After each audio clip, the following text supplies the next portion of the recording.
Guys, I'm gonna react some videos, so let's get started. In 1965, 17-year-old high school student Randy Garner stayed awake for 264 hours. That's 11 days to see how he'd cope without sleep. On the second day, his eyes stopped focusing. Next, he lost the ability to identify objects by touch. By day 3, Garner was moody and uncoordinated. At the end of the experiment, he was struggling to concentrate, had trouble with short-term memory, became paranoid, and started hallucinating. Although Garner recovered without long-term psychological or physical damage, for others, losing shut-eye can result in hormonal imbalance, illness, and in extreme cases, death. We're only beginning to understand why we sleep to begin with, but we do know it's essential. Adults need 7 to 8 hours of sleep a night, and adolescents need about 10. We grow sleepy due to signals from our body telling our brain we are tired, and signals from the environment telling us it's dark outside. The rise in sleep-inducing chemicals like adenosine and melatonin send us into a light doze that grows deeper, making our breathing and heart rate slow down and our muscles relax. This non-REM sleep is when DNA is repaired and our bodies replenish themselves for the day ahead. In the United States, it's estimated that 30% of adults and 66% of adolescents are regularly sleep deprived. This isn't just a minor inconvenience. Staying awake can cause serious bodily harm. When we lose sleep, learning, memory, mood, and reaction time are affected. Sleeplessness may also cause inflammation, hallucinations, high blood pressure, and it's even been linked to diabetes and obesity. In 2014, a devoted soccer fan died after staying awake for 48 hours to watch the World Cup. While his untimely death was due to a stroke, studies show that chronically sleeping fewer than 6 hours a night increases stroke risk by 4.5 times compared to those getting a consistent 7 to 8 hours of shut-eye. For a handful of people on the planet who carry a rare inherited genetic mutation, sleeplessness is a daily reality. This condition, known as fatal familial insomnia, places the body in a nightmarish state of wakefulness, forbidding it from entering the sanctuary of sleep. Within months or years, this progressively worsening condition leads to dementia and death. How can sleep deprivation cause such immense suffering? Scientists think the answer lies with the accumulation of waste products in the brain. During our waking hours, our cells are busy using up our day's energy sources, which get broken down into various byproducts, including adenosine. As adenosine builds up, it increases the urge to sleep, also known as sleep pressure. In fact, caffeine works by blocking adenosine's receptor pathways. Other waste products also build up in the brain, and if they're not cleared away, they collectively overload the brain and are thought to lead to the many negative symptoms of sleep deprivation. So what's happening in our brain when we sleep to prevent this? Scientists found something called the glymphatic system, a cleanup mechanism that removes this buildup and is much more active when we're asleep. It works by using cerebrospinal fluid to flush away toxic byproducts that accumulate between cells. Lymphatic vessels, which serve as pathways for immune cells, have recently been discovered in the brain, and they may also play a role in clearing out the brain's daily waste products. While scientists continue exploring the restorative mechanisms behind sleep, we can be sure that slipping into slumber is a necessity if we want to maintain our health and our sanity.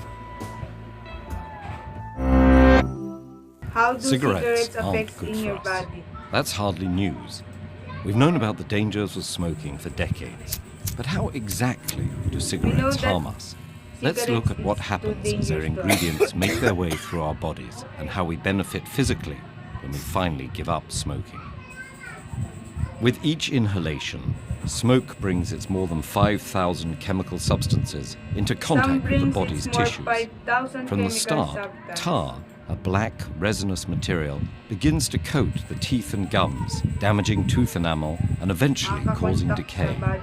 Over time, smoke also damages nerve endings in the nose, causing loss of smell. Inside the airways and lungs, smoke increases the likelihood of infections, as well as chronic diseases like bronchitis and emphysema. It does this by damaging the cilia, tiny hair-like structures whose job it is to keep the airways clean. It then fills the alveoli, tiny air sacs that enable the exchange of oxygen and carbon dioxide between the lungs and blood. A toxic gas called carbon monoxide crosses that membrane into the blood, binding to hemoglobin and displacing the oxygen it would usually have transported around the body. That's one of the reasons smoking can lead to oxygen deprivation and shortness of breath. Within about 10 seconds, the bloodstream carries a stimulant called nicotine to the brain, triggering the release of dopamine and other neurotransmitters, including endorphins, that create the pleasurable sensations which make smoking highly addictive. Nicotine and other chemicals from a cigarette simultaneously cause constriction of blood vessels and damage their delicate endothelial lining, restricting blood flow. These vascular effects lead to thickening of blood vessel walls and enhance blood platelet stickiness, increasing the likelihood that clots will form and trigger heart attacks and strokes. Many of the chemicals inside cigarettes can trigger dangerous mutations in the body's DNA that make cancers form. Additionally, ingredients like arsenic and nickel may disrupt the process of DNA repair, thus compromising the body's ability to fight many cancers. In fact, about 1 of every 3 cancer deaths in the United States is caused by smoking. And it's not just lung cancer. Smoking can cause cancer in multiple tissues and organs, as well as damaged eyesight and weakened bones. It makes it harder for women to get pregnant, and in men, it can cause erectile dysfunction. But for those who quit smoking, there's a huge positive upside with almost immediate and long-lasting physical benefits. Just 20 minutes after a smoker's final cigarette, their heart rate and blood pressure begin to return to normal. After 12 hours, carbon monoxide levels stabilize, increasing the blood's oxygen carrying capacity. A day after ceasing, heart attack risk begins to decrease as blood pressure and heart rates normalize. After 2 days, the nerve endings responsible for smell and taste start to recover.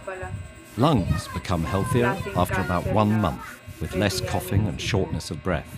The delicate, hair-like cilia in the airways and lungs start recovering within weeks and are restored after 9 months, improving resistance to infection. By the 1-year anniversary of quitting, heart disease risk plummets to half as blood vessel function improves.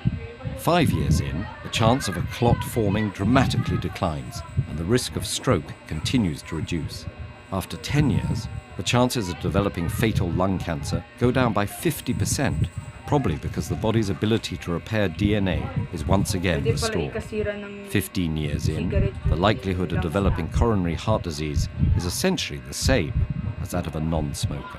There's no point pretending this is all easy to achieve. Quitting can lead to anxiety and depression resulting from nicotine withdrawal. But fortunately, such effects are usually temporary, and quitting is getting easier, thanks to a growing arsenal of tools. For a test, trying to get more done than you have time to do. Stress is a feeling we all experience when we are challenged or overwhelmed. But more than just an emotion, stress is a hardwired physical response that travels throughout your entire body. In the short term, stress can be advantageous, but when activated too often or too long, your primitive fight or flight stress response not only changes your brain, but also damages many of the other organs and cells throughout your body. Your adrenal gland releases the stress hormones cortisol, epinephrine, also known as adrenaline, and norepinephrine. As these hormones travel through your bloodstream, they easily reach your blood vessels and heart. Adrenaline causes your heart to beat faster and raises your blood pressure, over time causing hypertension. Cortisol can also cause the endothelium, or inner lining of blood vessels, to not function normally. Scientists now know that this is an early step in triggering the process of atherosclerosis, or cholesterol plaque buildup in your arteries. Together, these changes increase your chances of a heart attack or stroke. When your brain senses stress, It activates your autonomic nervous system.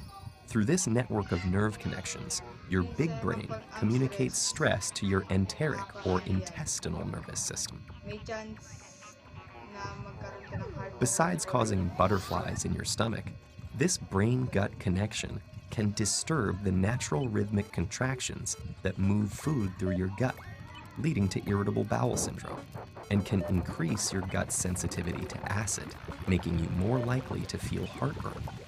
Via the gut's nervous system, stress can also change the composition and function of your gut bacteria, which may affect your digestive and overall health. Speaking of digestion, does chronic stress affect your waistline? Well, yes. Cortisol can increase your appetite.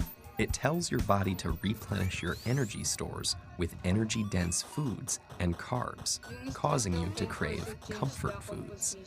High levels of cortisol can also cause you to put on those extra calories as visceral or deep belly fat.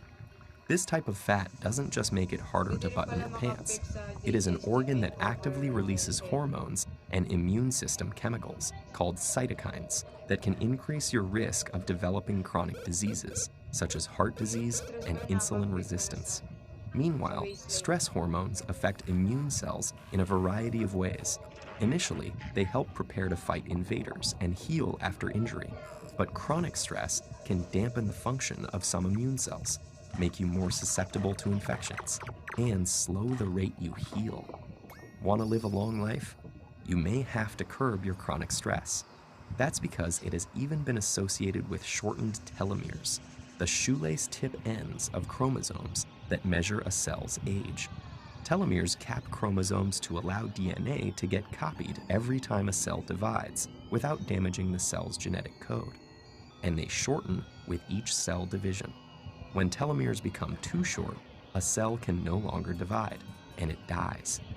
As if all that weren't enough, chronic stress has even more ways it can sabotage your health, including acne, hair loss, sexual dysfunction, headaches, muscle tension, difficulty concentrating, fatigue, and irritability.